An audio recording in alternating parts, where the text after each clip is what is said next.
ओम नमो भगवते वासुदेवाय। ओम नमो भगवते वासुदेवाय। ओम नमो भगवते वासुदेवाय। ओम नमो भगवते वासुदेवाय। नारायणं नमस्कृत्यं नरं चैव नरोत्तमं देवीं सरस्वतीं व्यासं ततो जयामुदीरयेत्। नष्टप्रायस्वभद्रेषु नित्यं भागवत सेवया भगवते उत्तम श्लोके भक्तिर्भवति नैष्ठिकी।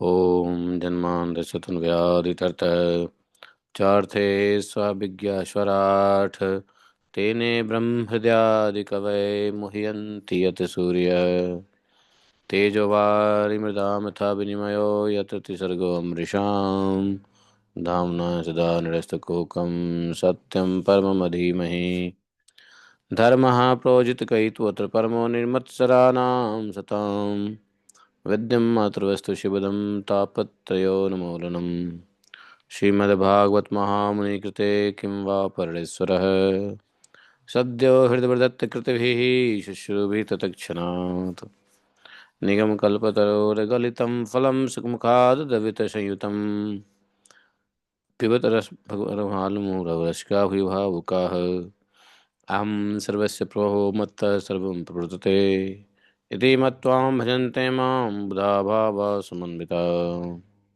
मच्चित्ता मद्गतप्राणा बोधयन्तः परस्परं कथयन्तः मां नित्यं तुष्यन्ति च रमन्ति च तेषां सततयुक्तानां भजतां प्रीतिपूर्वकं ददामि बुद्धियोगन्तं येन मोपयान्ति ते तेषामेवानुकम्पार्थम् अहम् अज्ञानजं तमः नाशयात्मभावस्थो ज्ञानदीपेन भास्वत अहमेवास्मैवाग्रे नान्यत् सतसत्परं पश्चादहमते तस्य विवशिष्येत् स्वस्म्यहम् ऋतेऽर्थं यत् प्रतीयेत न प्रतीयेत चात्मनि तद्विद्यादात्मनो मायां यथा भासो यथा तमः यथा महान्ति भूतानि भूतेषु चावशेषनो उपविष्टानि तथा तेषु न तेष्वहम् एतावदेव जिज्ञासं तत्त्वजिज्ञासुनात्मना न व्यतिरेकाभ्यां यत् स्यात् सर्वत्र सर्वदा हरे कृष्ण कृष्ण कृष्ण हरे हरे हरे राम राम राम हरे हरे।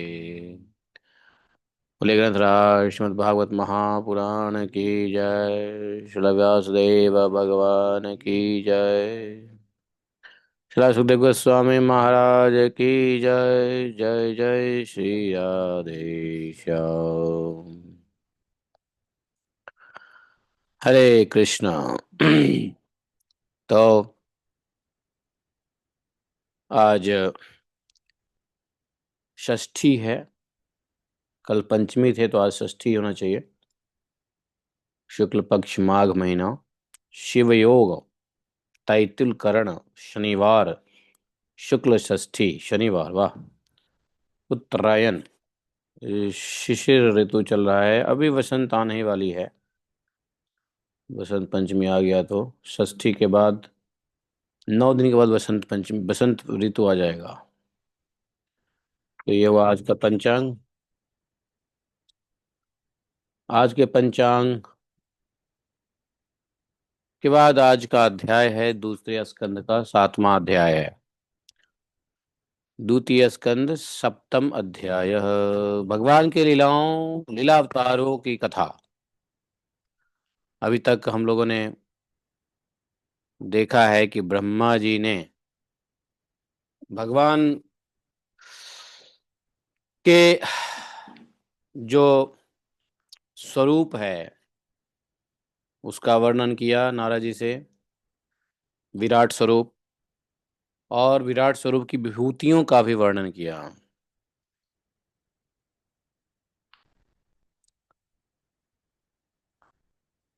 अब ब्रह्मा जी नारद जी को विभूतियों के बाद भगवान के लीला का भी वर्णन है।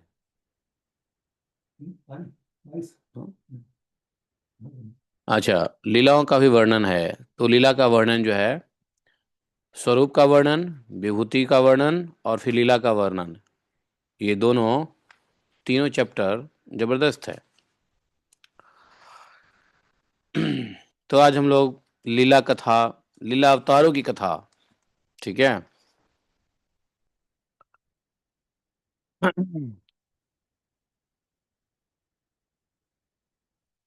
भगवान के, चलिए ब्रह्मा जी से सुन लेते हैं।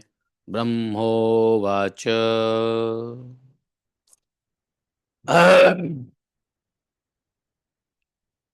ब्रह्मा जी ने क्या कहा कि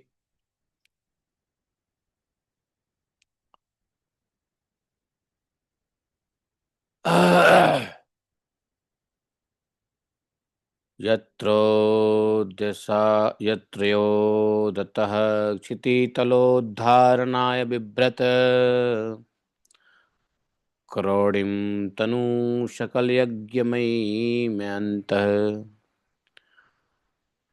मयीम् अनन्तः अन्तः महार्णव उपागतमातिदैत्यम् तं दंष्ट्रयाद्रिमिव वज्रधरो दरार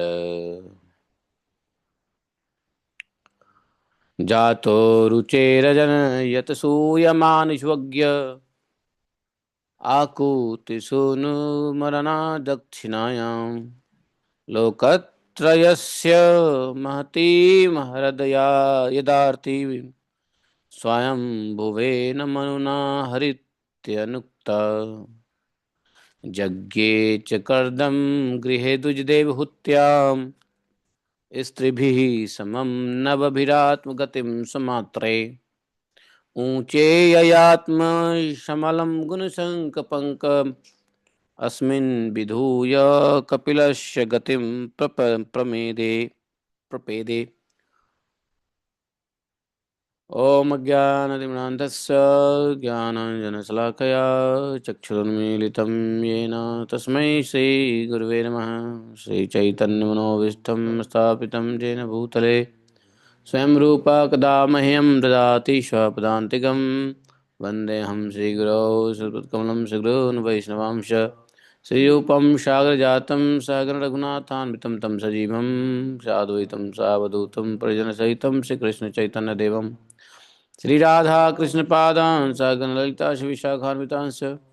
हे कृष्ण करुणा सिंधु दीनबंधु जगतपते गोपेश गोपिका कांतम राधा कांतम नमोस्तुते।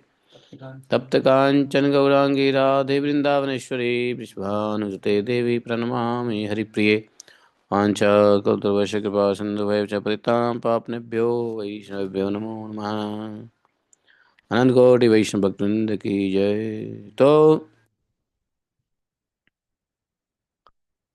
भगवान के बारे में कह रहे हैं कि देखो, वाराह शरीर ग्रहण किया था कब? क्षितिल उद्धारणाय बिभ्रत क्रोडिम तनु सकल यज्ञमयीमनन्तः। भगवान कौन? अनंत। यहाँ पे अनंत का मतलब अनंत भगवान। भगवान का नाम यहाँ अनंत से पुकारा है। अनंत भगवान ने प्रलय काल, प्रलय के जल में डूबी हुई पृथ्वी का उद्धार करने के लिए वाराह शरीर ग्रहण किया। आदिदैत्य हिरण्याक्ष जल के अंदर ही लड़ने के लिए उनके सामने आ गया। हिरण्याक्ष को आदिदैत्य कहा। तो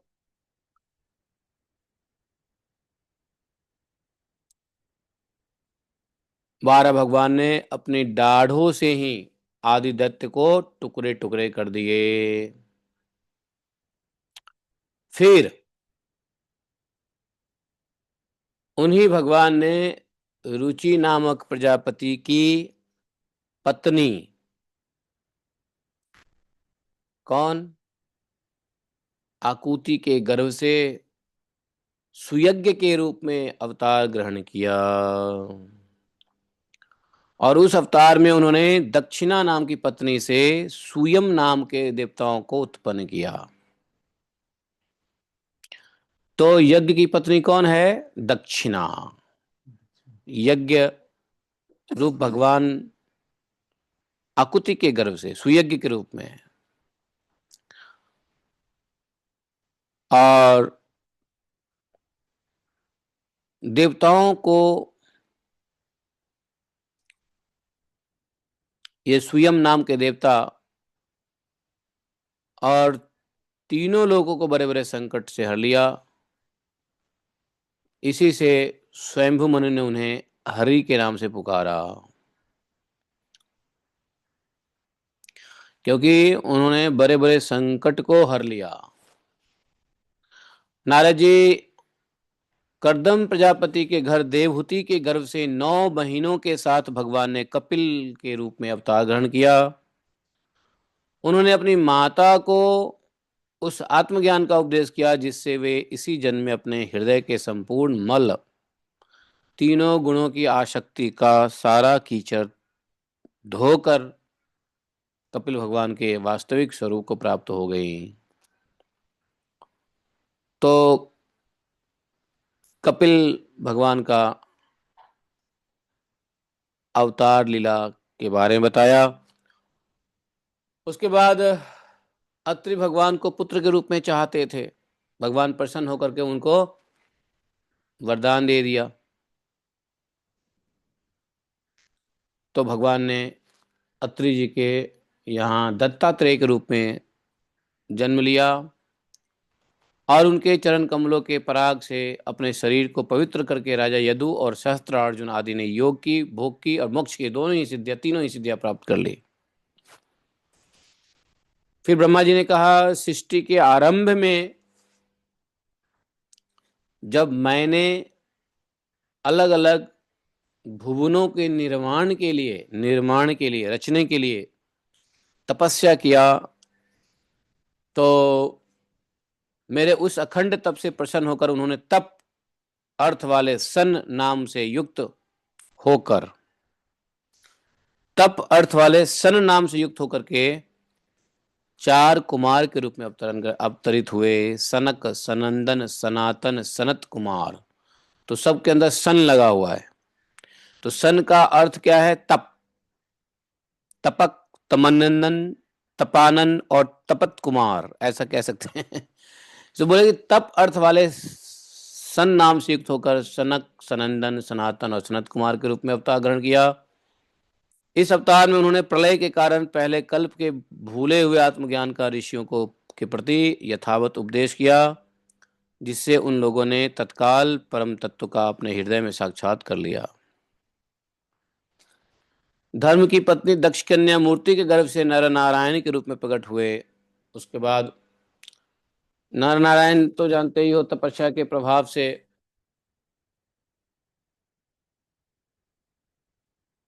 इंद्र की भेजी हुई कामी सेना अप्सराएं उनके सामने जाते ही अपना स्वभाव खो बैठी। इंद्र ने कोशिश किया नर नारायण जी की तपस्या को भंग करने के लिए, लेकिन तपस्या तो भंग नहीं कर पाए। उल्टा क्या हुआ, इंद्र को सबसे इतनी सुंदर अप्सराएं बना के भेज दिया, जो सुंदर अप्सराएं थी नहीं इंद्र के पास। तो अप्सरा कौन है जिसको नर नारायण ने बना के भेजा वापस? है उर्वशी। हाँ, उर्वशी। तो इस प्रकार से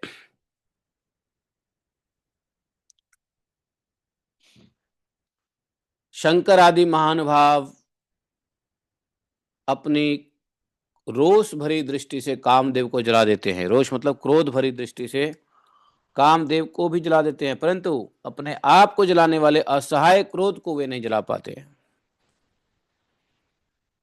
वही क्रोध नर नारायण के निर्मल हृदय में प्रवेश करने के पहले ही डर के मारे कांप जाता है। इतना तपस्या से इतना निर्मल हृदय। फिर बड़ा फिर तो उनके हृदय में काम का प्रवेश हो ही कैसे सकता है। अगला लीला अवतार हुआ भगवान का किस रूप में? एक लीला कह रहे हैं कि जब उत्तानपाद और ध्रुव जी का जब उपहास किया उनकी सौतेली माता ने, सुरुचि ने, अपने व्यंग भरी वचन बाणों से भेद दिया ध्रुव बालक ध्रुव के हृदय को, तो इतनी छोटी अवस्था होने पर भी ध्रुव महाराज माता के धिक्कारने से इतनी ग्लानि महसूस की कि तपस्या करने के लिए वन में चले गए, और उनकी प्रार्थना से भगवान प्रकट हुए और ध्रुव ध्रुव जी को ध्रुव पद का वरदान दिया। और सुनो, ध्रुव जी की ऐसी तपस्या से प्रसन्न होकर भगवान ने अपने आप अपना एक नाम ही रख लिया, ध्रुव नारायण। जैसे एक लक्ष्मी नारायण होता है ना, ध्रुव नारायण।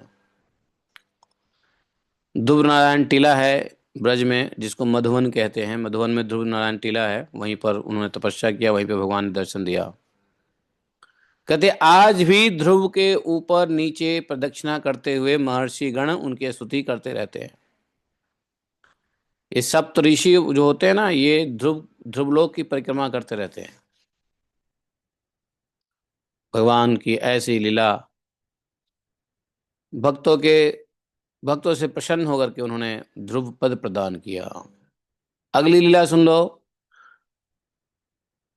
भगवान ने पृथु के रूप में अवतार ग्रहण किया। पृथु के पिताजी का नाम क्या था? वेण। वेण बड़ा कुमार्गी राजा था, दुष्ट था, धर्म पृथ्वी से नष्ट कर दिया था। ब्राह्मणों ने उनको मार डाला। जब वह नरक में गिरने लगा, तब ऋषियों की प्रार्थना पर भगवान ने उसके शरीर मंथन से पृथु के रूप में अवतार ग्रहण करके नरकों से वेण को नरकों से उबारा। वेण कुमार्गगामी था, धर्म का हनन करना चाहता था, करता था, अपने आप को भगवान मानता था। ब्राह्मणों ने उनको समझाया, नहीं समझे, ब्राह्मणों ने मार ही दिया।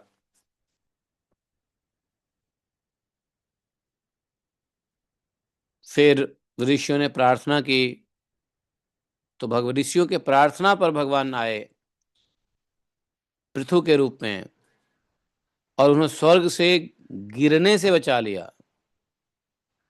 इस प्रकार पुत्र शब्द का उन्होंने चरितार्थ किया। पुत्र शब्द शब्द क्या होता है? पूत। पूत नामक नरक से बचाता है पुत्र। तो इसलिए उसके बाद भगवान ने ऋषभ देव के रूप में जन्म लिया। किसके गर्भ से? राजा नाभि की पत्नी सुदेवी के गर्भ से। नाभिकी। इस अवतार में ऋषभ देव जी समस्त आसक्तियों को त्याग कर अपने इंद्रियों और मन को अत्यंत शांत करके अपने स्वरूप में स्थित होकर समदर्शी के रूप में उन्होंने जड़ की भांति बिल्कुल योगाचार्य का आचरण किया, योगचर्या का आचरण किया।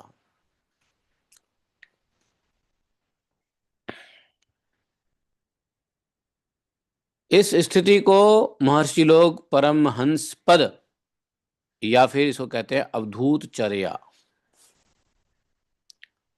अवधूत, जिनके ऊपर वस्त्र भी नहीं होता।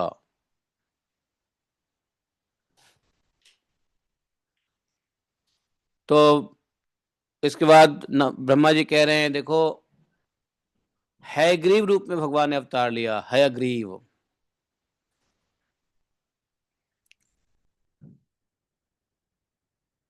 भगवान का वह विग्रह है, ग्रीव का विग्रह विग्रह वेदमय, यज्ञमय, सर्वदेवमय, और उन्हीं की नासिका से श्वास के रूप में देववाणी प्रकट हुई। उसके बाद कौन सा अवतार बताया? मत्स्य युगानंत समय सुमनु नोपलब्ध छेणी मय मयो निखिल जीवनी कायकेतः।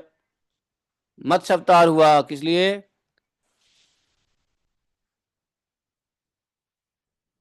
कौन सी मनवंतर में? चाक्षुष मनवंतर के अंत में। जो आने वाले मनवंतर था उसके मनु थे सत्यव्रत।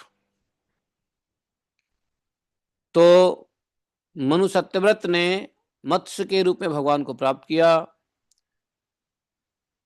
उस समय भगवान पृथ्वी जैसा नाव के आश्रय होने के कारण ही वे सभी जीवों के आश्रय बने। प्रलय के उस भयंकर जल में ब्रह्मा जी कह रहे हैं, जब मेरे मुख से वेद को लेकर वेद गिर गया था, मेरे मुख से वेद, मैं सोया हुआ था नींद में, मेरे मुख से वेद गिर गया। तो उन्होंने वेद को लेकर के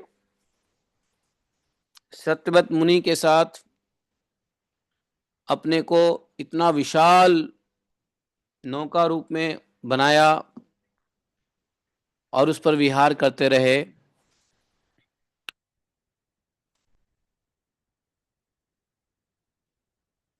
बड़े संक्षेप में ब्रह्मा जी सभी अवतारों के वर्णन कर रहे हैं, आगे डिटेल में आएगा। पर जब मुख्य मुख्य देवता और दानव अमृत के लिए लड़ने लगे, कब? समुद्र मंथन में। तो भगवान ने एक और अवतार ग्रहण किया, कच्छप। क्षीरो दधा वमरदान वयुथपाना मुन्मथनामृतलब्ध आदिदेवः पृष्ठेन कच्छप भुवि दधार गोत्रम निद्राक्षणोद्रिपरिवर्त कृष्णांग कंटुः। मंद्राचल धारण किया, मंद्राचल कच्छप रूप से। और जब पर्वत घूमने के कारण उसकी रगड़ से भगवान की पीठ खुजलाहट हुई, भगवान को बड़ा सुख मिला और कुछ देर के लिए भगवान सो ही गए। मंदाचल चल रहा है और भगवान सो गए खुजलाहट से। देवताओं को महान भय उत्पन्न हुआ, किससे? हिरण्यकशिपु से। तब देवताओं के भय को मिटाने के लिए भगवान नृसिंह रूप का धारण किया। त्रैविष्टो त्रैविष्टपूर्वया नृसिंह रूपम। समझे? हिरण्यकशिपु ने उन्हें देखते ही हाथ में गदा लेकर टूट पड़ा। भगवान नृसिंह देव ने दूर से ही उसे पकड़कर बड़े अपनी जांघों पर डाल करके छटपटाते रहा, फिर भी अपनी नख से, बड़े बड़े नख से उसका जो है काम तमाम कर दिया, पेट ही फाड़ डाला।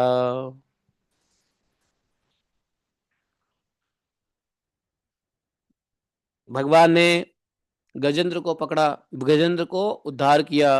ग्राह ने जब गजेंद्र के पैर को पकड़ लिया था, बहुत थक कर वह घबरा गया, तो अपने सूंड में एक कमल का फूल लेकर के भगवान को पुकारा। सुत्वा हरिस्तम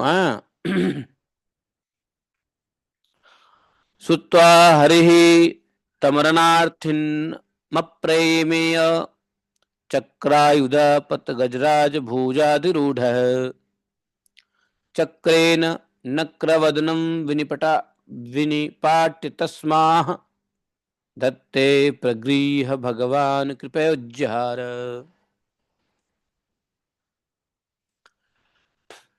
तो जब गजेंद्र थक गया,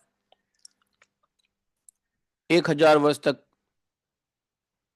ग्राह और गज में खींचातानी चलता रहा, उसकी अपनी शक्ति छिन्न हो गई। अंत में उसने भगवान को पुकारा, कहा, हे आदिदेव, हे आदि पुरुष, हे समस्त लोगों के स्वामी, हे श्रवण मात्र से कल्याण करने वाले, अर्थात भगवान के बारे में सुन लो तो भगवान कल्याण कर देते हैं।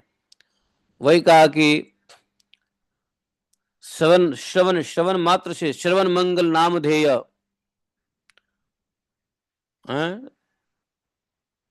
श्रवण मंगलम नाम ध्येय, श्रवण मात्र, श्रवण करने मात्र से कल्याण करने वाले।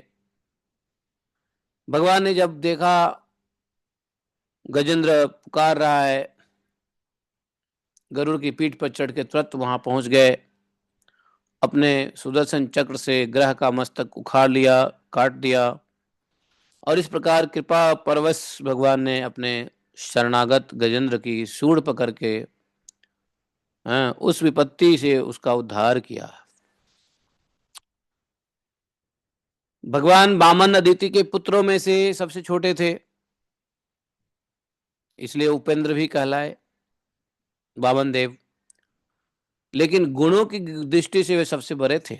अदिति के पुत्र तो थे वामन देव, छोटे, लेकिन गुण में सबसे बड़े थे, क्योंकि ये यज्ञ पुरुष भगवान ने ही इस अवतार में, हाँ, क्या हुआ? हरे कृष्णा। हरे कृष्ण प्रभु जी, उपेंद्र क्यों फिर बोले प्रभु जी? एक बार फिर से बोल सकते हैं? इंद्र के भाई हुए ना, इसलिए उपेंद्र कहलाए। इंद्र के भाई हुए ना, अदिति के पुत्र थे ना, देवता अदिति के पुत्र है ना इंद्र। इंद्र अदिति के पुत्र हैं, और छोटे अदिति के पुत्र होने से आदित्य भी कहलाते हैं। देवताओं को आदित्य कहते हैं, आदित्य। तो इंद्र भी आदित्य है, और भी देवता सब आदित्य हैं, इसलिए इनको उपेंद्र भी कहा। भगवान के इस अवतार में बलि बलि के संकल्प छोड़ते ही उन्होंने वामन अवतार से बृहत अवतार बना लिया, और 3 चरणों में ही सब कुछ उनका, सारी संपत्ति नाप लिया। उन्होंने इस बात को सिद्ध किया कि सतमार्ग पर चलने वाले पुरुषों की याचना के सिवा और किसी उपाय से समर्थ पुरुष भी अपने स्थान से नहीं नहीं हटा सकते, ऐश्वर्य से चित्त नहीं कर सकता।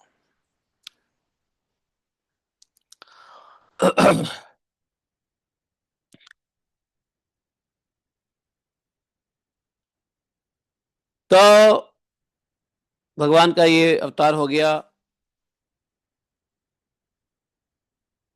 दैत्यराज बलि ने जो तीसरा पैर था, वो अपने स्वयं भगवान, अपने स्वयं सर्ग पे के ऊपर ले लिया। भगवान का तीसरा जो पग देने की जो वादा किया था,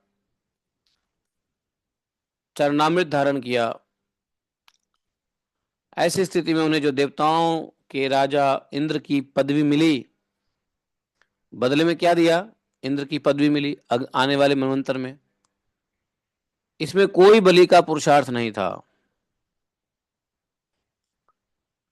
अपने गुरु शुक्राचार्य के मना करने पर भी वे अपने प्रतिज्ञा के विपरीत कुछ भी करने को तैयार नहीं हुए। और तो क्या, भगवान का तीसरा पग पूरा करने के लिए उन्होंने चरणों में, उनके चरणों में सिर रखकर उनको आत्मसमर्पित कर दिया। नारद जी, तुम्हारे अत्यंत प्रेम भाव से परम प्रसन्न होकर हंस के रूप में भगवान ने तुम्हें योग, ज्ञान और आत्म तत्व के को प्रकाशित करने वाला भागवत धर्म का उपदेश किया। हंसावतार वह केवल भगवान के शरणागत भक्तों को ही सुगमता से प्राप्त होता है। क्या? भागवत धर्म का उपदेश।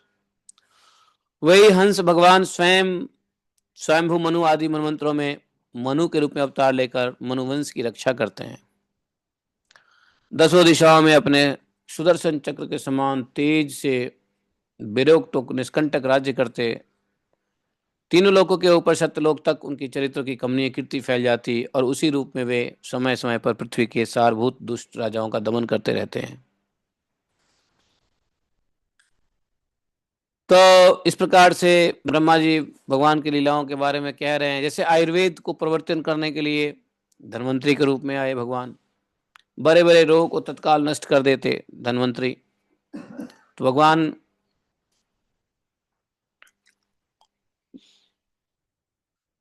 का एक अवतार धन्वंतरी अवतार भी है, जिसमें देवताओं को अमृत पिला करके अमर कर दिया।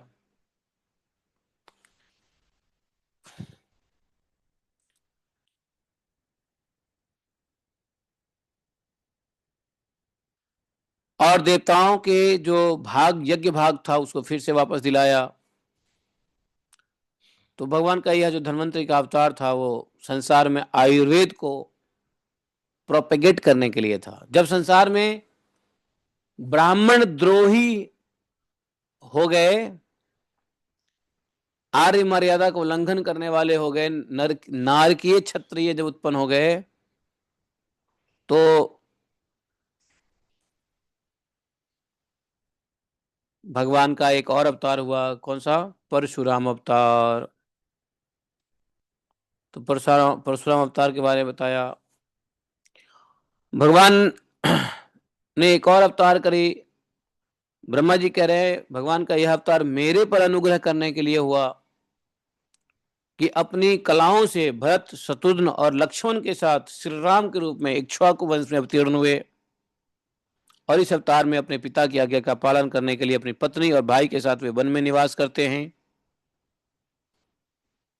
और रावण उनसे विरोध ठानता है, और रावण भगवान राम के हाथों मारा जाता है।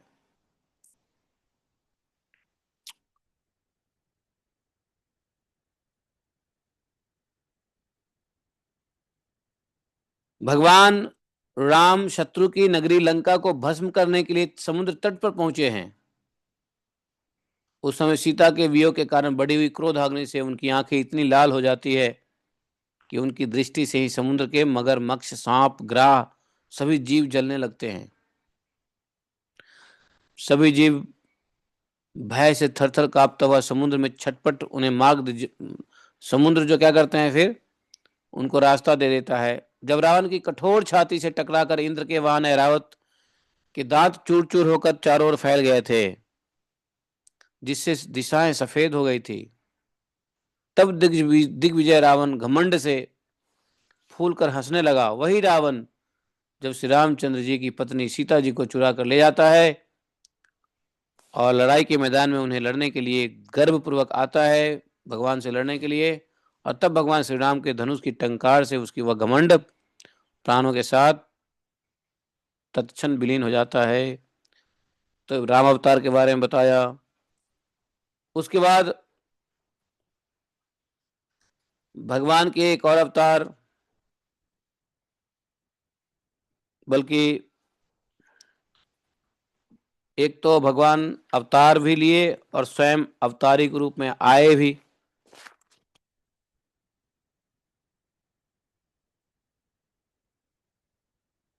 तो जिस समय इतने सारे दैत्य पृथ्वी को रौंद डाले थे, हालांकि ये बात भगवान के आने से पहले ब्रह्मा जी बोल रहे हैं, तो बोले कि जिस समय झुंड के झुंड दैत्य पृथ्वी को रौंद डालेंगे, उस समय उनका भार उतारने के लिए भगवान अपने सफेद और काले केस से बलराम और श्री कृष्ण के रूप में अवतार ग्रहण करेंगे। अब यहाँ पे ब्रह्मा जी की भाषा को समझ में नहीं आई। ब्रह्मा जी ने कहा सफेद और काले केस से, तो भगवान केशों के अवतार कहने का क्या मतलब है? केस केस क्यों कह दिया? काले और सफेद केस से, क्योंकि पृथ्वी का भार उतारने के लिए भगवान का एक केस साफ काफी है। एक केस, एक बाल जो भगवान को काफी है। इसके अलावा बलराम जी और श्री कृष्ण जी के जो वर्ण है वो क्या है? काले और सफेद हैं। तो इसकी सूचना देने के लिए भी वे काले सफेद केसों का अवतार कहा। तो भगवान कृष्ण तो परिपूर्णतम है, पूर्ण पुरुषोत्तम भगवान स्वयं है। कृष्णस्तु भगवान स्वयं, जैसे ब्रह्मा जी ने कहा भी है। तो यहाँ सफेद और काले केस से बलराम और कृष्ण के रूप में कला अवतार ग्रहण किया।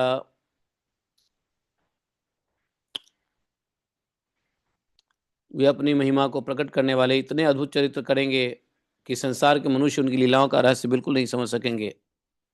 इतना इतना अद्भुत चरित्र रहेगा राम कृष्ण का। तो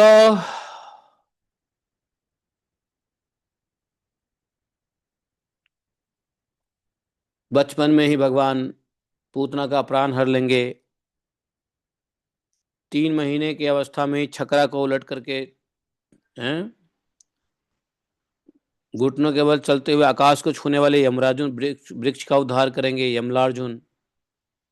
कालिया नाग के विष से जमुना को स्वच्छ करेंगे। भगवान ने भी जमुना का स्वच्छ आंदोलन किया। जमुना को भगवान ने भी स्वच्छ किया जब कालिया नाग ने गंदा कर दिया था जमुना को। आज के कलयुग में फैक्ट्री कालिया नाग बना हुआ है जो जमुना जी को गंदा कर रहा है, नहीं है? जहरीला कर दिया। तो कालिया नाग ने जहरीला किया तो आज की फैक्ट्री वाले भी तो जहरीला कर रहे हैं, नहीं? तो भगवान ने भी जमुना जी की सफाई करी थी कालिया नाग से। अभी भगवान के भक्त जमुना जी की सफाई करने की कोशिश कर रहे हैं फैक्ट्रिया नाग की वजह से। तो कालिया नाग ये फैक्ट्री नाग ना। और भगवान ने उसी रात को दावाग्नि को पी गए थे, नहीं? माता को क्रोध आएगा एक दिन और माता उन्हें रस्सी से बांधेगी। भगवान नहीं बंधेंगे।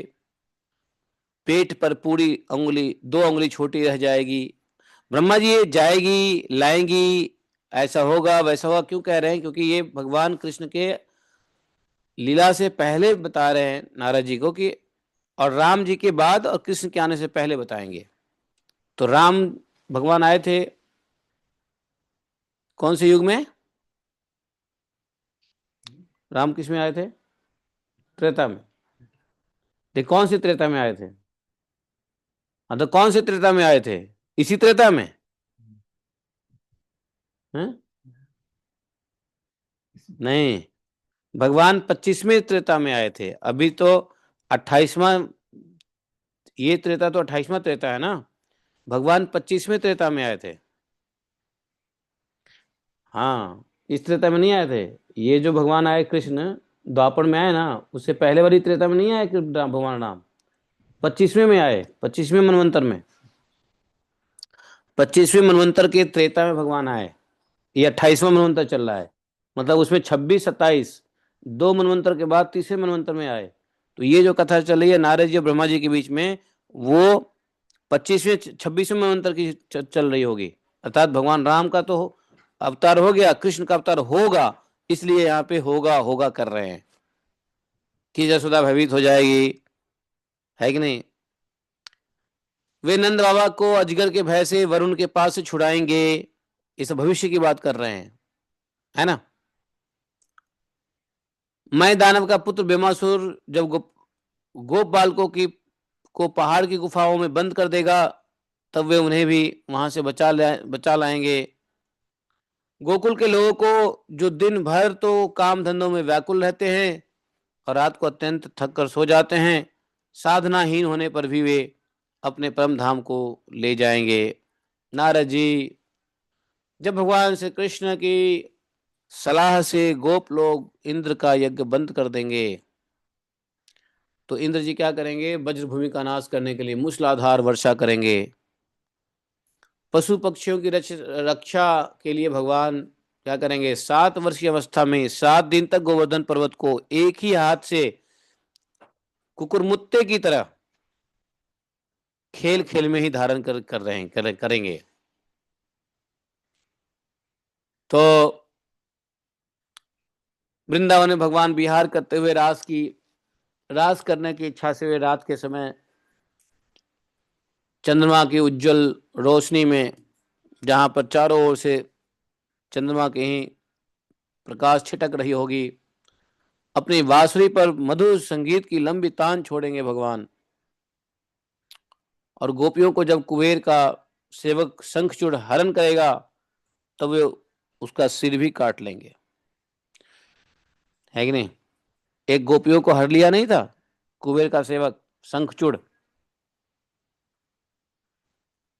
भगवान इस अवतार में प्रलंबसूर, धेनुकासुर, बकासुर, केसी, अरिष्टासुर, दैत्य, चाणूर, पहलवान, कुवलय, पीढ़, हाथी, कंस, कल्या काल यवन भौमासुर मिथ्या वासुदेव साल्व द्विविध बानर बल्लभ दंत वक्त राजा नग्नजीत के 7 बैल संबरासुर विदुरथ और रुक्मी आदि तथा कामभोज मत्स्य क्रू केकई और सिंजे आदि देशों के राजा लोग जो भी योद्धा धनुष धारण करके युद्ध के मैदान में सामने आएंगे, भगवान के सामने आएंगे, वे सब बलराम, भीमसेन और अर्जुन आदि नामों की आड़ में स्वयं भगवान के द्वारा मारे जाकर उन्हें धाम में भेजेंगे और फिर स्वयं धाम चले जाएंगे। समय समय के फेर से की समझ कम हो जाती है। जब समय आगे बढ़ता है तो समझ कम होने लग जाती है, आयु भी कम होने लग जाता है, बुद्धि भी कम होने लग जाता है। उस समय जब भगवान देखते हैं कि जब ये लोग मेरे तत्व को बतलाने वाली वेदवाणी को समझने में असमर्थ हो रहे हैं, तब प्रत्येक कल्प में, एक कल्प नहीं प्रत्येक कल्प में सत्यवती के गर्भ से व्यास देव के रूप में प्रकट होकर, प्रत्येक कल्प में सत्यवती के गर्भ से व्यास देव के रूप में प्रकट होकर वे वेद रूपी वृक्ष का अलग अलग शाखाओं में बांटेंगे ताकि लोग कलयुग के प्राणी समझ सके।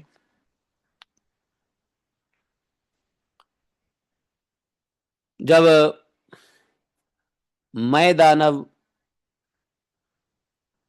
लोगों का सत्यानाश करने लगेंगे, तब भगवान लोगों की बुद्धि में मोह और अत्यंत लोभ उत्पन्न करने वाले वेश धारण करके बुद्ध के रूप में बहुत से उपधर्मों का उपदेश करेंगे। बुद्धावतार होगा कब?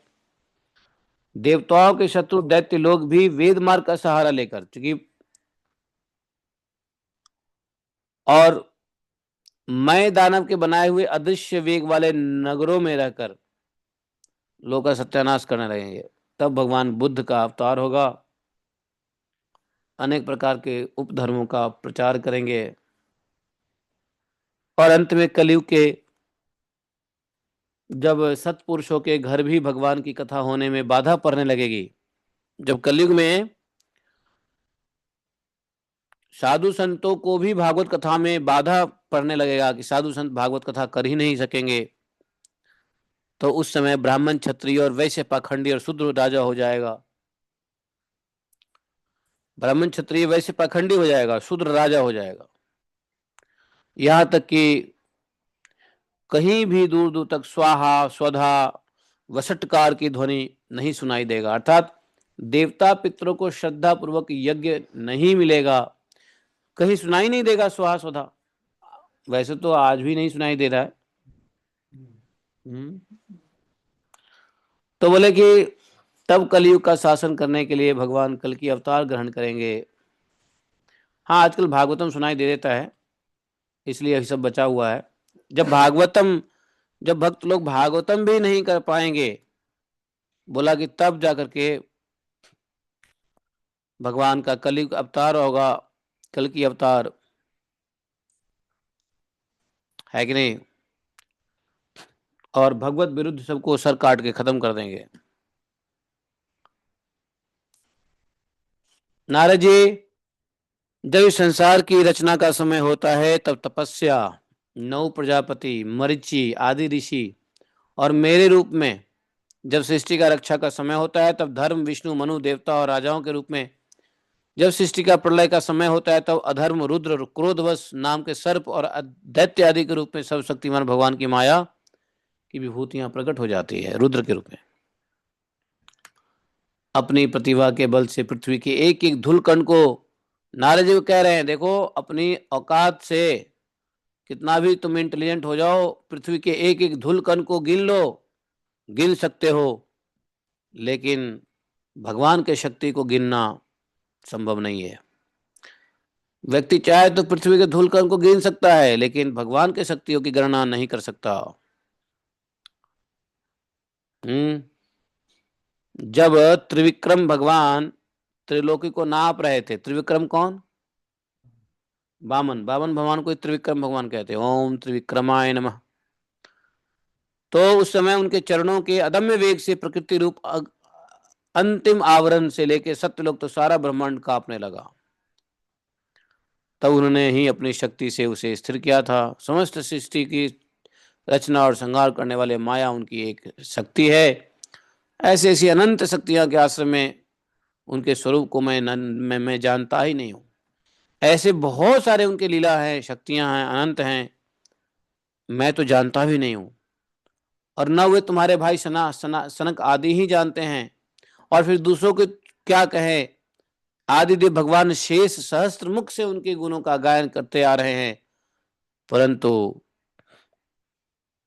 अभी भी उसके अंत की कल्पना नहीं की कर सके। तो अनंत शेष के पास कितने मुख हैं? अनंत मुख है, सहस्त्र, हजारों मुख है। हजारों मुख से अनंत शेष जी भगवान के गुणों का गायन करते हैं, लेकिन अंत नहीं हो रहा है।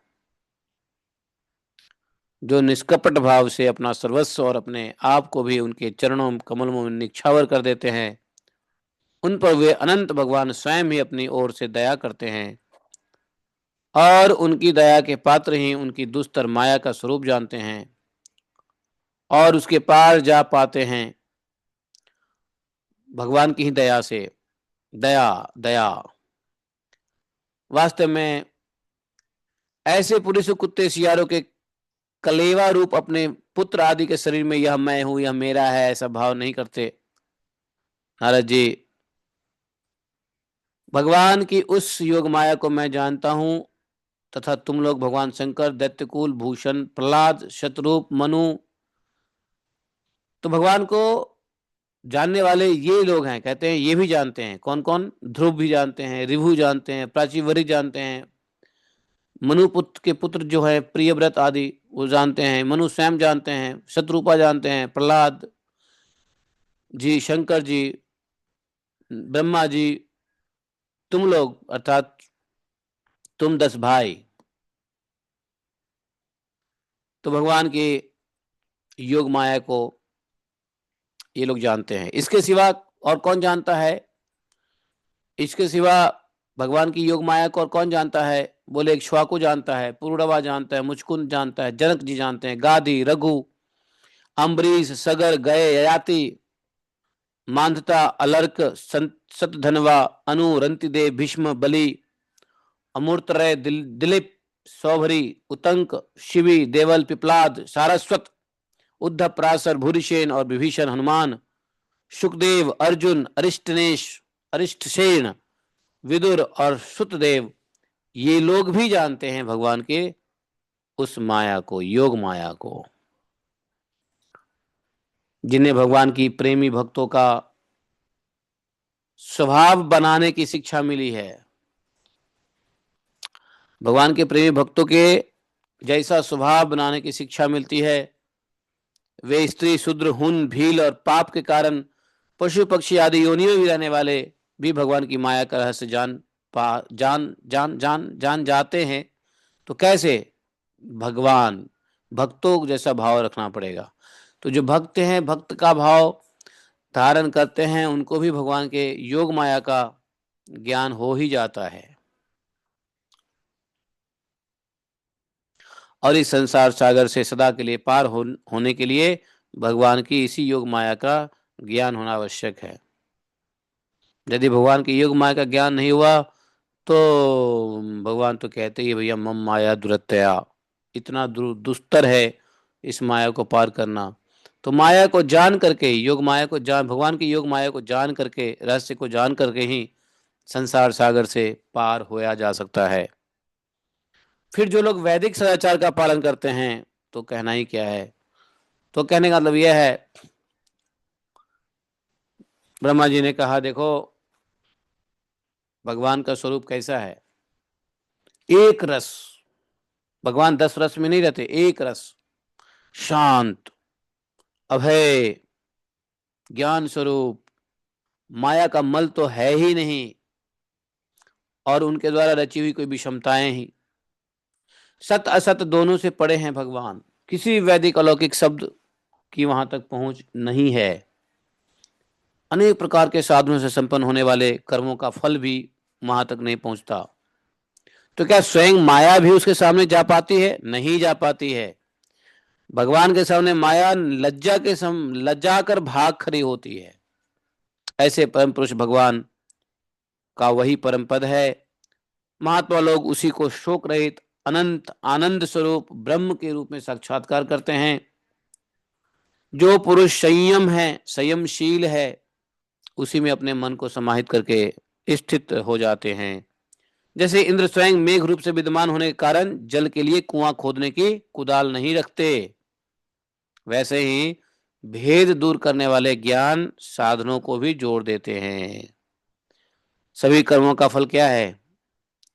सभी कर्मों का फल भगवान ही देते हैं, क्योंकि मनुष्य अपने स्वभाव के अनुसार जो शुभ कर्म करता है वह सब उस उन्हीं की प्रेरणा से होता है।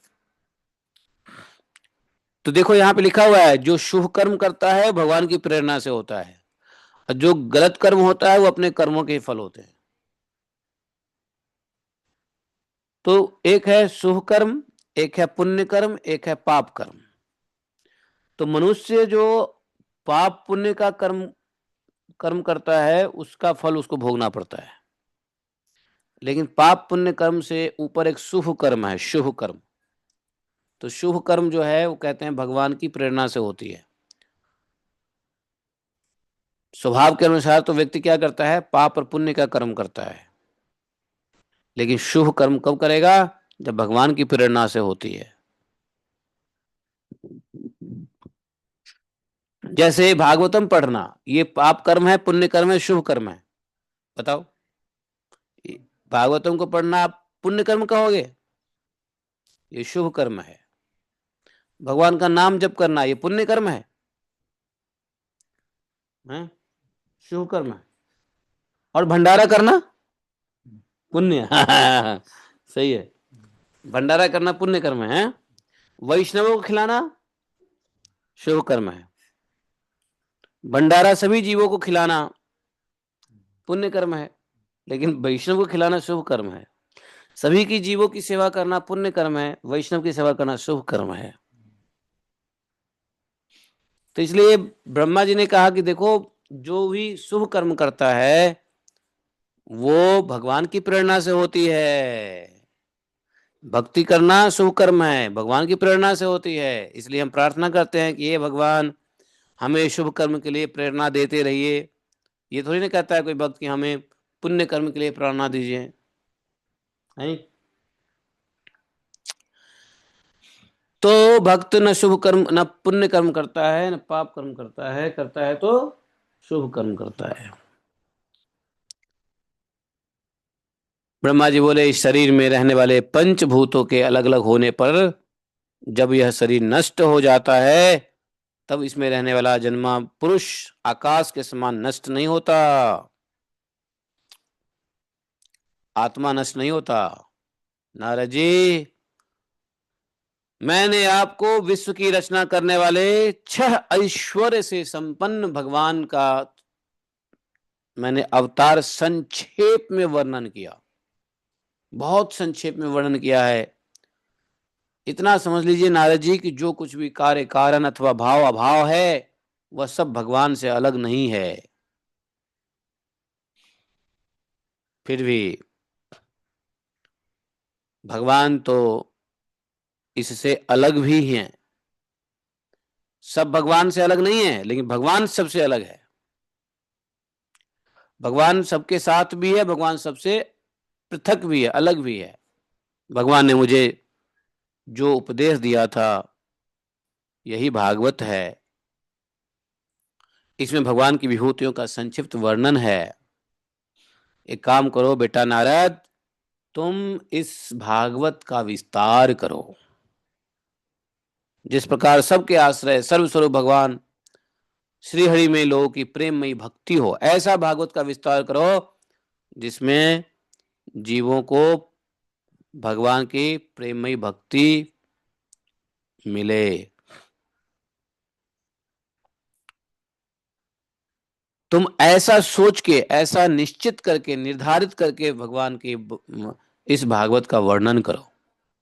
जो पुरुष भगवान की अचिंत शक्ति माया का वर्णन या दूसरे के द्वारा किए हुए वर्णन का अनुमोदन करता है, सपोर्ट करता है, हेल्प करता है, या श्रद्धा के साथ नित्य श्रवण करता है, उसका चित्त माया से कभी मोहित नहीं हो सकता। कौन बोला? कौन बोला? ब्रह्मा जी। ब्रह्मा जी ने नारद जी को कहा, बहुत बढ़िया बात, लास्ट में तो जबरदस्त कह दिया। क्या कह दिया?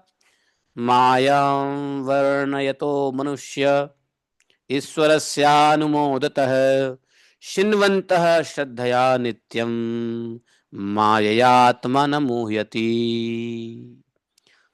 जो मनुष्य भागवतम, भगवान के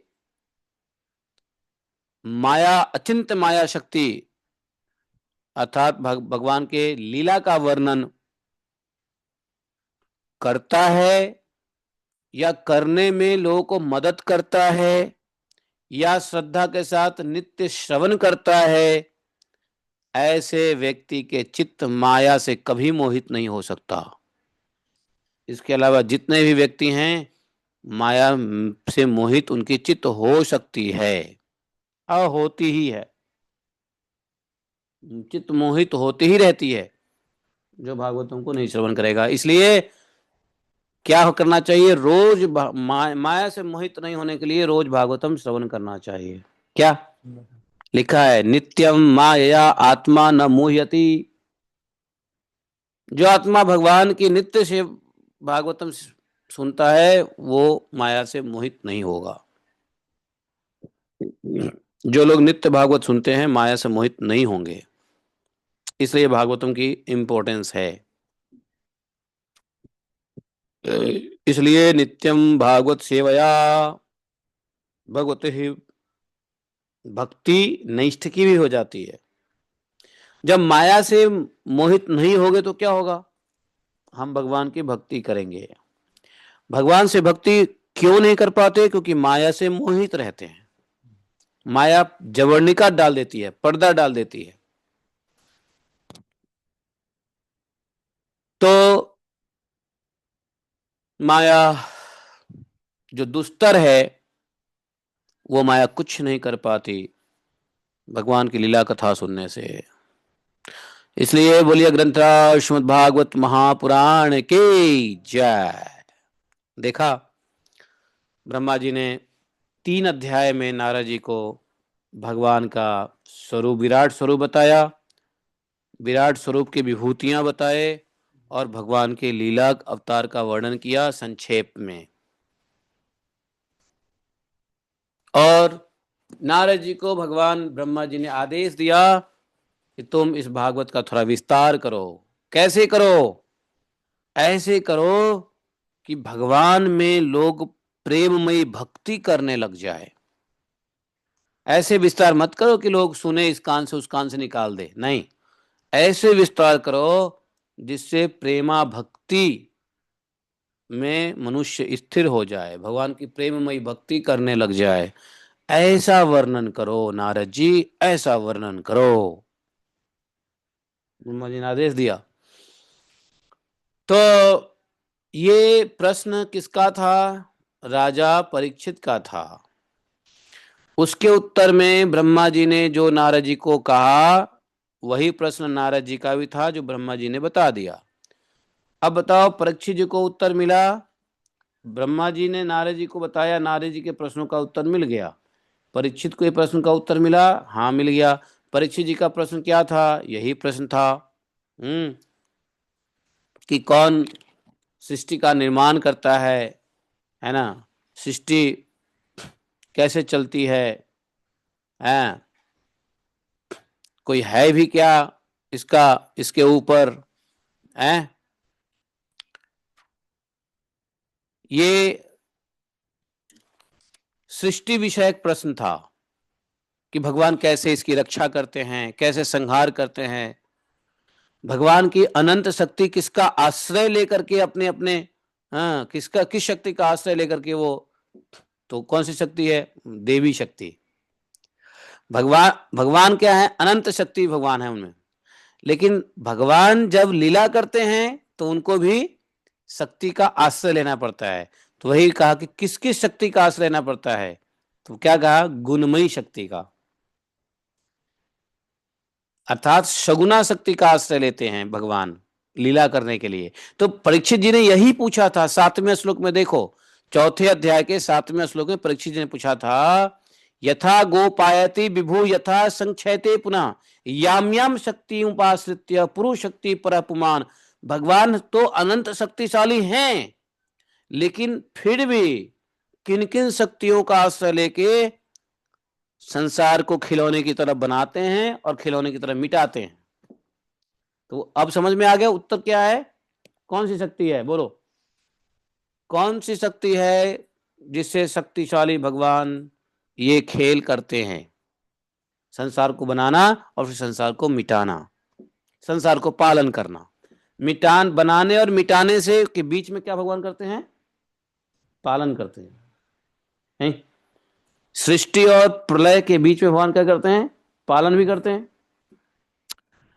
तो कौन सी शक्ति को आश्रय लेकर के यह प्रश्न किया था, कौन, परीक्षित जी ने, विष्णुरात ने। तो इसका उत्तर क्या मिला, बताओ कौन सी शक्ति है जो भगवान ऐसा करते हैं, उत्तर मिलो, एक वर्ड में बताओ, एक शब्दों में उत्तर बताओ। इसके उत्तर में तो कई चैप्टर बता दिया, ब्रह्मा जी ने 3 चैप्टर में इसका उत्तर दिया, उसका एक शब्द में उत्तर बताओ, समझ गए तो। किसी को समझ में आई, नहीं समझ में आई, नहीं समझ में आई, नहीं समझ में आया तुमको, कौन सी शक्ति लेकर के शक्तिमान भगवान लीला करते हैं, बताओ। अनंत शक्ति, यहां लिखा हुआ है अनंत शक्ति। हाँ है,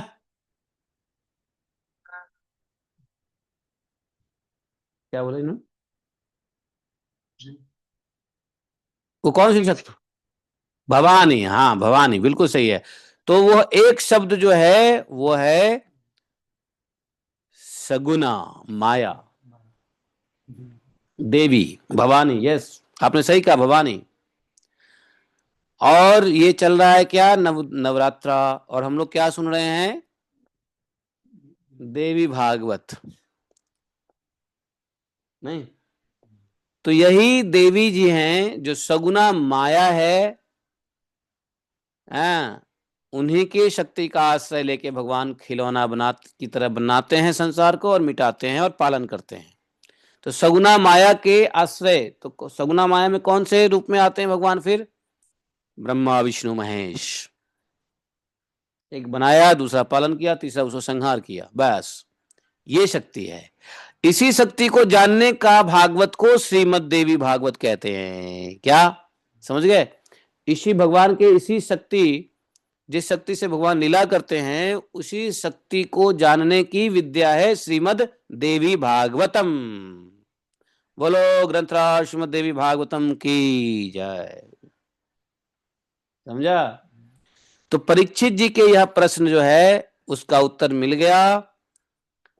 यही प्रश्न नारद जी ने किया था, जो ब्रह्मा जी ने जवाब दिया, और ब्रह्मा जी के उत्तर से सुखदेव गोस्वामी ने परीक्षित जी को जवाब दे दिया। इसमें क्या हुआ, ब्रह्मा जी की भी बातें दोहरा दी गई, और नारद जी तो उनके गुरु हैं, नारद जी ने ही तो आकर के भागवतम की रचना के लिए प्रेरणा दिया था। जिस प्रकार से पिताजी को से सुना था उस प्रकार से इनको सुना दिया, नहीं। तो ये प्रश्न यहाँ पे उसका उत्तर मिल गया, हम लोग को भी उत्तर मिल गया, हम लोग भी समझ गए, उधर सुखदेव जी भी संतुष्ट हो गए, हम लोग भी संतुष्ट हो गए, नहीं हुए। आप में से कोई व्यक्ति है जो संतुष्ट नहीं है, उत्तर जी हमको समझ में नहीं आया, मास्टर जी हमको समझ में नहीं आया, बताइए जरा, कोई ऐसा है क्या किसको समझ में नहीं आया हो, सबको आ गया समझ में, देखा। ये नित्यम भागवत सेवा का असर है। अब आगे 8वां अध्याय में, द्वितीय स्कंद के 8वें अध्याय में परीक्षित जी का प्रश्न फिर से आता है। परीक्षित जी बहुत सारे प्रश्न करते हैं, ये पूरा अध्याय ही प्रश्नों से भरा हुआ है, इसलिए इसका नाम दिया है प्रश्न विधि नाम अष्टमो अध्याय। परीक्षित जी ने प्रश्न ही प्रश्न किया, प्रश्न ही प्रश्न किया है इस अध्याय में, सिर्फ प्रश्न है परीक्षित जी का। इतने प्रश्न तो आप लोग याद भी नहीं कर पाओगे, इतने प्रश्न हैं। अरे प्रश्न 1-2 लाइन का हो तो समझ में आए, यहां तो प्रश्न 29 श्लोक में है 26 श्लोक में है, सॉरी। तो परीक्षित जी के प्रश्न का अध्याय हम लोग अभी कर लें या कल करें? आज वृंदावन भी जाना है। वृंदावन के दर्शन होंगे। वृंदावन में तो हैं ही, वृंदावन तो बरसाना तक है, गोवर्धन सब वृंदावन में ही है। पर आज जमुना तट वाले वृंदावन में जाना है। क्या? यमुना तट के वृंदावन पे जाना है। और जहाँ बैठे हैं ये भी वृंदावन ही है, बरसाना भी वृंदावन में ही है, नंदगांव वृंदावन में ही है, लेकिन जमुना तट वाले वृंदावन में जाना है। या छठीकरा के पूर्व साइड के वृंदावन में जाना है या नेशनल हाईवे 2 के पूर्वी वृंदावन में जाना है। हम लोग पश्चिमी वृंदावन में हैं, वो पूर्वी वृंदावन है, east Vrindavan. We are in west Vrindavan. जैसे बॉम्बे में जानते हो, बॉम्बे कोई गया है? कोई नहीं गया बॉम्बे? तुमने गया बॉम्बे? बॉम्बे में क्या है, एक रेलवे लाइन है, उधर से दाएं साइड में ईस्ट और बाएं साइड में वेस्ट है कि नहीं? East Kandivali, west Kandivali, east Borivali, west Borivali है ना? ऐसा ही है ना तो ऐसे ये नेशनल हाईवे है, मथुरा मंडल के बीच में नेशनल हाईवे है। दाएं साइड में ईस्ट वृंदावन, बाएं साइड में वेस्ट वृंदावन। समझे सूरसेन प्रभु? आप कौन से वृंदावन में हो? वेस्ट वृंदावन, ईस्ट वृंदावन हैं? आप वेस्ट वृंदावन में हो। हाँ, हम लोग पश्चिमी वृंदावन में बैठे हैं और जाना है पूर्वी वृंदावन में, लेफ्ट वृंदावन, राइट वृंदावन में, ईस्ट वृंदावन में। ठीक है? तो विविध प्रश्न जो है हम लोग कल पढ़ेंगे तो ज्यादा अच्छा है। आज मूड प्रश्न लेने का नहीं है। आज जो प्रश्न का उत्तर मिला है उस पर ध्यान करने का मूड है। ठीक है? और इन सभी प्रश्नों को एक एक करके सुखदेव गोस्वामी भगवान जवाब देंगे। समझे? और इसी उत्तर में भागवतम है। भागवत के 10 लक्षण बताएंगे। ब्रह्मा जी को भगवत दर्शन कैसे हुआ, कैसे ब्रह्मा जी को भागवतम मिली, इसका वर्णन करेंगे।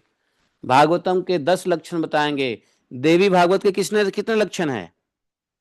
श्रीमद देवी भागवत के कितने लक्षण है? 5 लक्षण है। पंच लक्षणम इति नामम देवी भागवतम था, ऐसा देवी भागवत में पढ़ते हैं। लेकिन 10 लक्षणम, श्रीमद भागवत गीता जो, श्रीमद भागवतम जो है वो 10 लक्षण है और देवी भागवत 5 लक्षण है। हम लोग का 5वां दिन खत्म हो गया, आज 6ठा दिन होगा ना देवी भागवत का।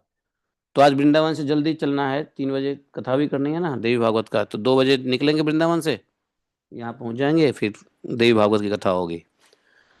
तो समझ गए? हम अनंत शक्ति को तो समझ रहे हैं, अनंत शक्ति के अनंत शक्तिमान भगवान के स्वरूप को भागवतम से समझते हैं, लेकिन वो शक्तिमान जिस शक्ति के ऊपर लीला करते हैं वो देवी भागवत है।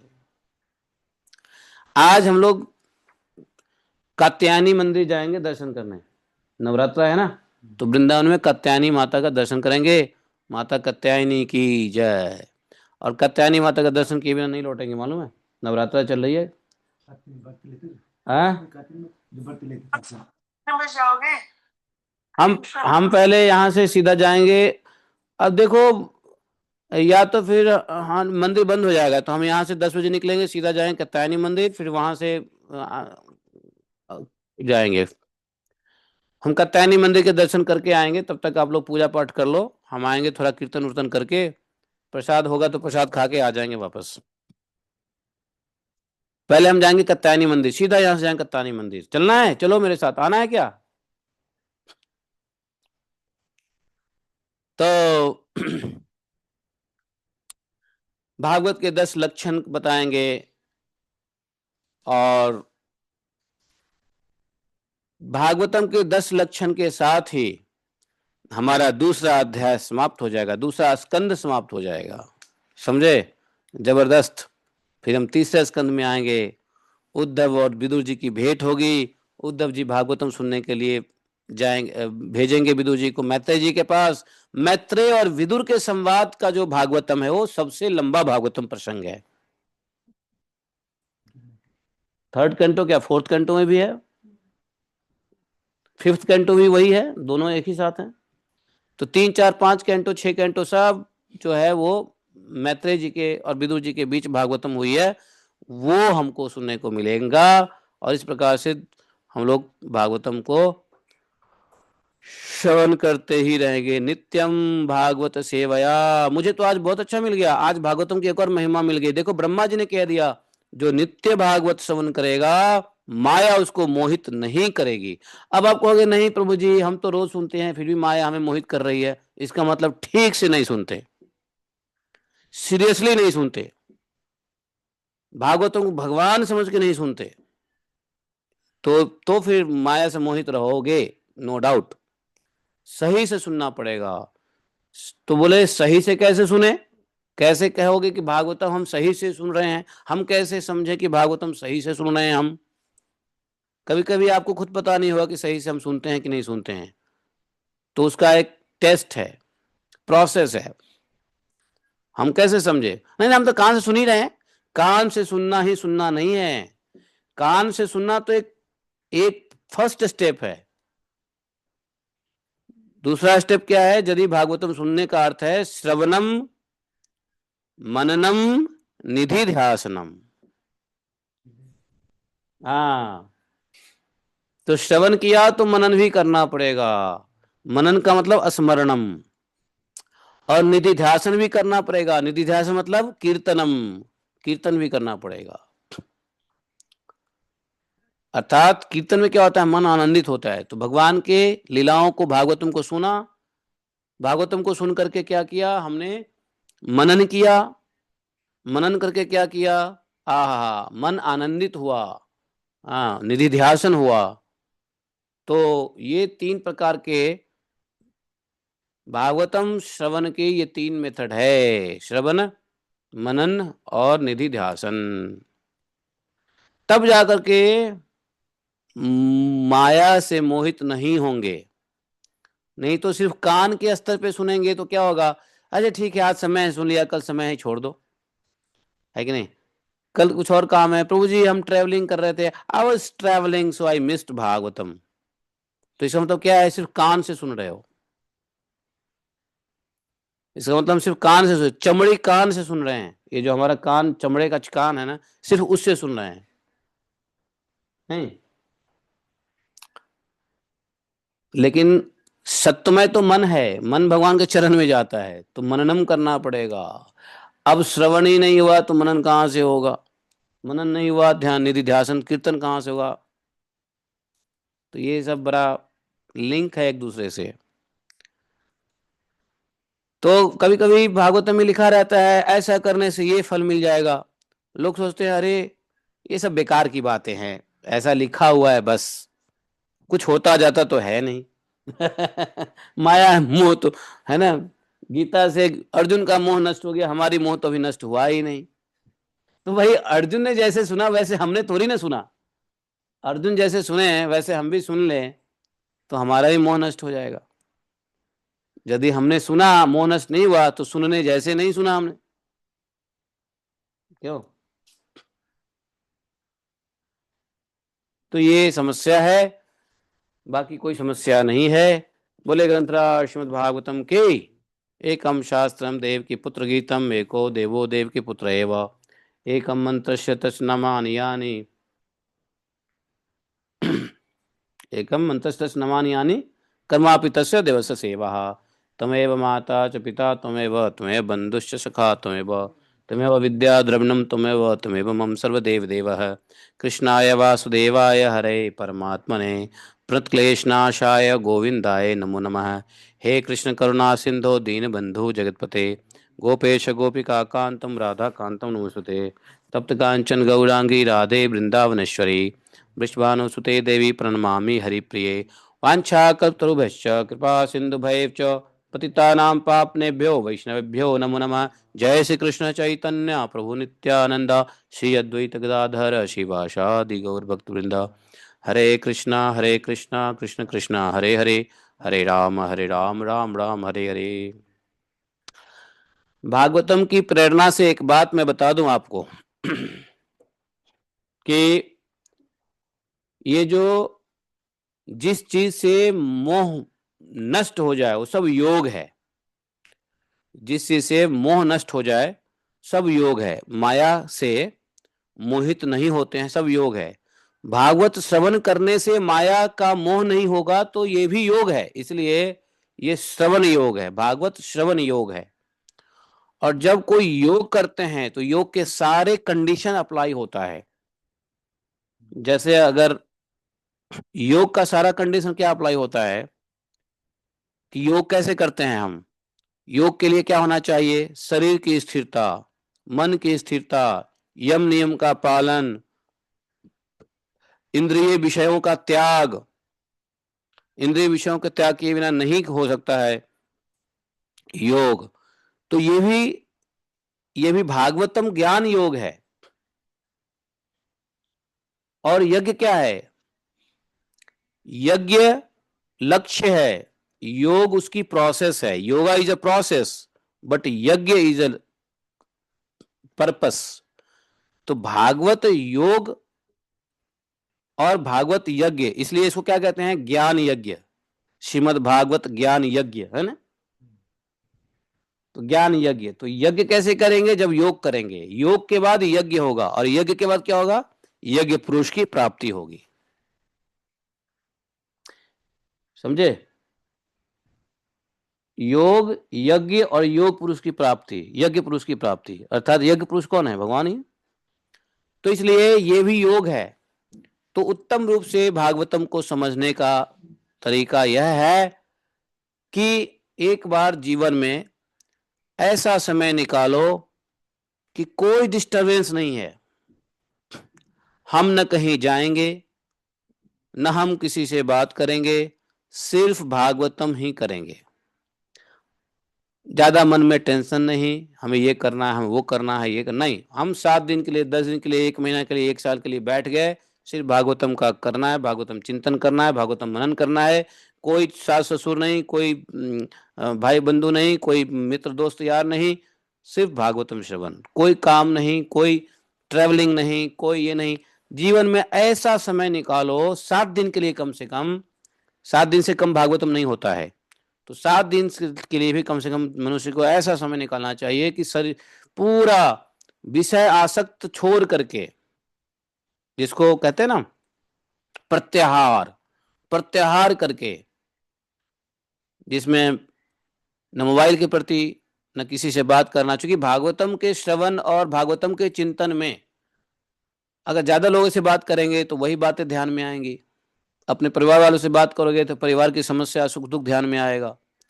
इसलिए जीवन में योग के प्रोसेस को फॉलो करते हुए इस भागवत ज्ञान यज्ञ का श्रवण कभी एक बार कर लेना जीवन में, तो देखो भगवत प्राप्ति कैसे होगी। जो भगवत प्राप्ति, जो भागवतम भगवत प्राप्ति करा सकता है, जो भागवतम माया के पर्दा का नाश कर सकता है, जो बड़े बड़े योग ध्यान जप तपस्या दान से नहीं होता है, वो भागवतम से हो सकता है। तो भागवतम महान योग है। तो योग के सारे जो कंडीशंस हैं, यम नियम आसन प्रत्याहार, यम नियम आसन प्राणायाम प्रत्याहार धारणा ध्यान समाधि, वो भागवतम में भी है। भागवतम में भी समाधि के स्तर तक पहुंच सकते हो जिसमें भगवान की लीलाएं प्रकट होने लगेगी। उससे पहले यम नियम आसन प्राणायाम प्रत्याहार धारणा ध्यान समाधि के साथ करेंगे, क्योंकि ये भी योग है। और योग के सारे लिंब इसमें भी अप्लाई होता है। चलते फिरते भागवतम सुन रहे हो, ठीक है, that is something better than nothing है ना। कुछ काम करते भागवतम श्रवण कर रहे हैं, समथिंग बेटर देन नथिंग। लेकिन जीवन में कभी भी 7 दिन कम से कम समय निकाल के भागवतम का श्रवण पूरा योग निष्ठ होकर के, योगा के प्रोसेस को फॉलो करके सुनेंगे, तब भागवतम के ज्ञान यज्ञ से, योग से यज्ञ होगा, और यज्ञ से यज्ञ पुरुष की प्राप्ति होगी, भगवान के स्वरूप का ज्ञान होगा, अथवा नहीं होने वाला है। इसलिए कोई परिवर्तन ज्यादा नजर नहीं आएगा। तो हम भी कोशिश कर रहे हैं कि 7 दिन कम से कम ऐसे जीवन में निकाले। वैसे तो मैं एकांतवास किया हुआ हूँ कई दिन एक बार 15 दिन के लिए मैं मौन हो गया था और 15 दिन में पूरी भागवतम पढ़ी, जिसमें हम पढ़ते थे 12 घंटे भागवत, सुबह से शाम तक। सुबह योगा करते थे, शाम को योगा करते थे, और रात को शयन करते थे, और 12 घंटे भागवत पढ़ते थे। और किसी से बात नहीं, कोई मोबाइल नहीं, कुछ नहीं, और घर में बंद। और कहाँ पे? शांति कुंज में। एक बिल्डिंग नहीं है जहाँ पे वो मौन व्रत रखते हैं, उसी में। तो वहां पे क्या है, लोग सिर्फ प्रसाद नीचे से दे देते थे, जैसे जेल के कमरे में प्रसाद फेंकते नहीं नीचे से, ए खा ले, वैसे ही वो प्रसाद देते थे नीचे से, 2 टाइम का प्रसाद। और 15 दिन, पहले 5 दिन का किया, फिर एक हफ्ता, फिर 15 दिन, है कि नहीं? जैसे विपासना होता है ना। खैर विपासना वगैरह तो बेकार चीज है। अच्छी चीज है, बर्दन उत्तम चीज है कि उसी तरीके से भागवतम किया जाए। ऐसा करना संभव है कि 15 दिन के लिए आप एक कमरे में बंद हो जाओ, न मोबाइल, न किसी से बात करना? कुछ आदमी आज के डेट में पागल हो जाएगा, चिंता करने लगेगा। और 15 दिन में लगता है, 15वां दिन आपको लगेगा कि मैं कमरे से निकली हूं ही ना, मैं संसार में, आपको लगेगा कि मैं इसी संसार में रह के संसार से बाहर आ गया। किसी ने विपासना किया है? नहीं किया होगा आप लोग विपासना, कभी विपासना कर लो ध्यान की। हालांकि उसे फालतू की कचरे बात बोलेंगे, लेकिन फिर भी विपासना एक ध्यान की विधि है, जिसमें आपको दुनिया से अलग कर देंगे, एक कमरे में बंद कर देंगे, विपासना।